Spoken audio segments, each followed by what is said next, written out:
Important part है spontaneous reactions क्या होते हैं। What is a spontaneous reaction? Actually spontaneous reaction वो रिएक्शन होती है जो नेचुरली ऑकर होती है। क्या होती है? नेचुरली ऑकर होती है। जैसे कि आप कभी घूमने जाते हो रेनी सीजन के अंदर, तो पानी क्या होता है ना, पहाड़ों से नीचे गिरता है, पहाड़ों से नीचे गिरता है। ऐसे होता है क्या कि आपके पहले कोई पर्सन गया हुआ है और उसको पानी ढकेल रहा है पहाड़ों से नीचे, ऐसे होता है क्या? नहीं होता है, वो नेचुरली होता है।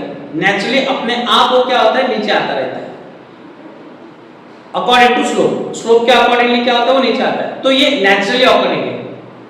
टेंडेंसी या without influence of the any external force या एनी एक्सटर्नल इन्फ्लुएंस, अगर बाहर का कोई भी फोर्स ना देते हुए भी वो क्या हो रहा है कि मूव हो रहा है, ट्रांसफर हो रहा है, तो उसे कहते हैं स्पॉन्टेनियस रिएक्शन या spontaneous process. A spontaneous process have a natural tendency to occur, natural tendency होती है occur होने की, and do not require any external influence of their occurrence। उसके occurrence के लिए कोई भी external influence की जरूरत नहीं होती है। ऐसे रिएक्शन को कहते हैं हम spontaneous process। क्या कहते हैं उसे?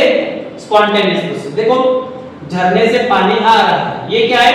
spontaneous process है। कौन सी प्रोसेस है स्टूडेंट? ये इसे कहते हैं हम spontaneous। क्या कहते हैं इसे? spontaneous process। देखो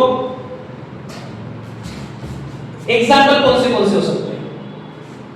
aqueous NaOH and HCl solution mixed together।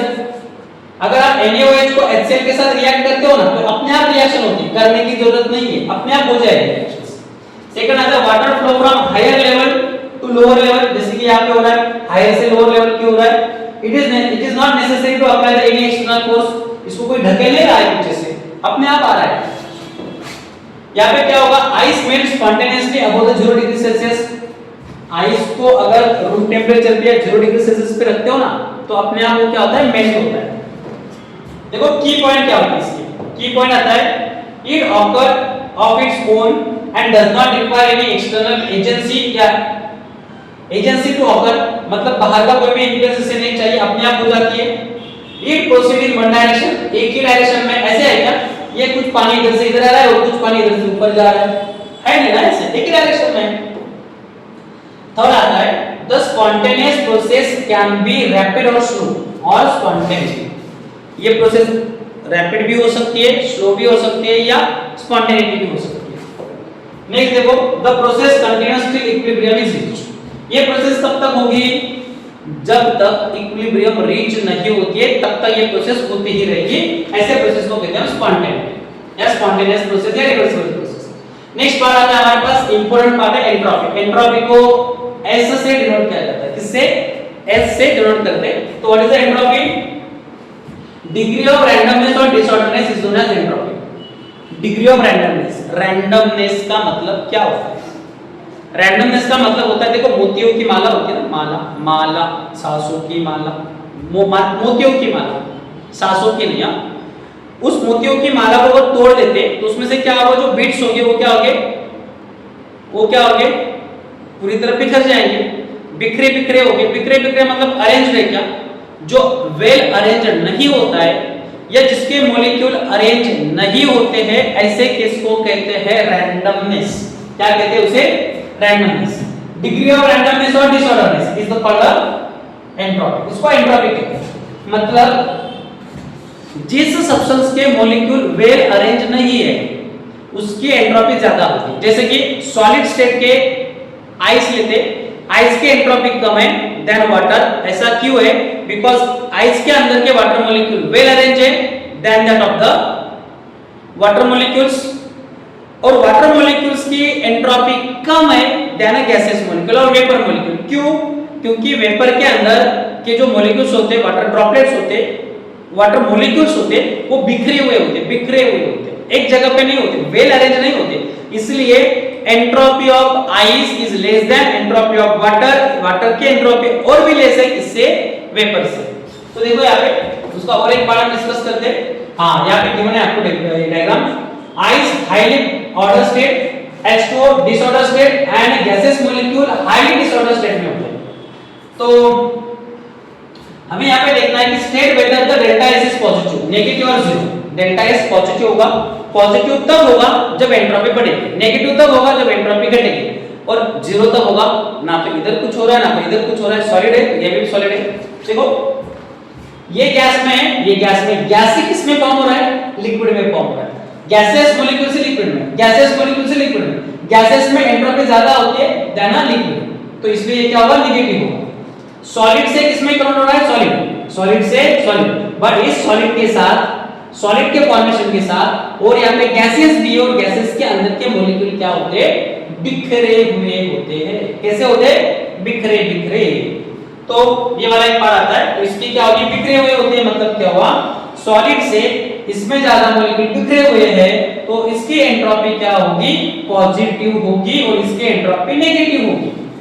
Quantity, quantitative definition for entropy, entropy की क्वांटिटेटिव डेफिनेशन है, कौन सी डेफिनेशन है वो, an entropic change of a system, an entropic change of system is equal to amount of heat transfer, amount of heat transfer to it is in reversible manner divided by temperature, nothing but the, it is the ratio of amount of heat transfer per unit temperature।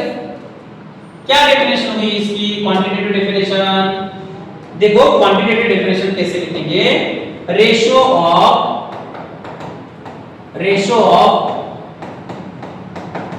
amount of heat transfer per unit temperature, क्या हुआ, per unit temperature. तो entropy का formula क्या होगा, entropy equal to heat upon temperature, और entropy को S से denote किया जाता है, किससे, S से डिनोट किया जाता है। तो यहाँ पे क्या होगा, एंट्रोपी E में आएगा, एंट्रोपी E में ही होगी, एंट्रोपी होगी S, तो S will become Q upon T, ये बन गया आपका फॉर्मूला फॉर द एंट्रोपी के लिए। Entropy is equal to Q upon T, और ये जो हीट होती है ये होती है रिवर्सिबल मैनर के अंदर, इसमें होती है रिवर्सिबल मैनर के अंदर। तो हमारे पास ये फॉर्मूला निकल के आता है for entropy with a quantitative definition.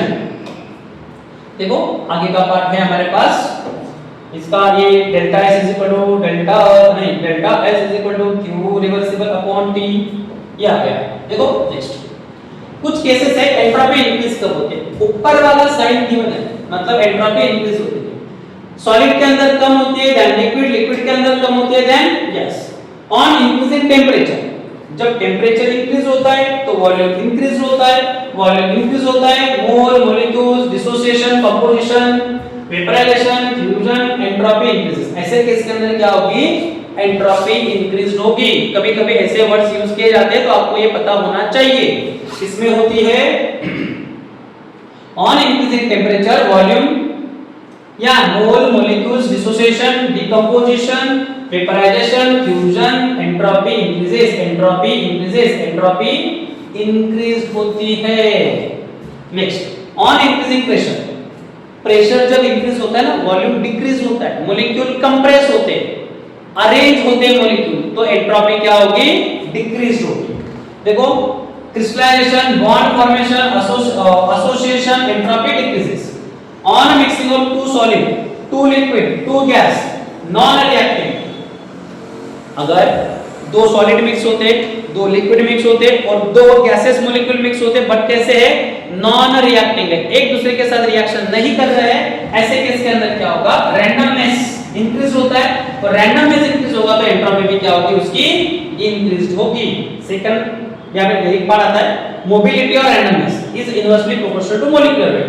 Molecular weight बढ़ेगा तो रैंडमनेस डिक्रीज होगा, इनवर्सली प्रोपोर्शनल है। तो ये कुछ पार्ट है फॉर एंट्रोपी, ये याद रखना है। एंट्रोपी कब इंक्रीज होती है, एंट्रोपी कब डिक्रीज होती है। एंट्रोपी इंक्रीज होती है तो डेल्टा S पॉजिटिव होता है, एंट्रोपी डिक्रीज होती है तो डेल्टा S नेगेटिव होता है, एंट्रोपी का कोई भी चेंज नहीं होगा, तो उस केस के अंदर एंट्रोपी जीरो होती है।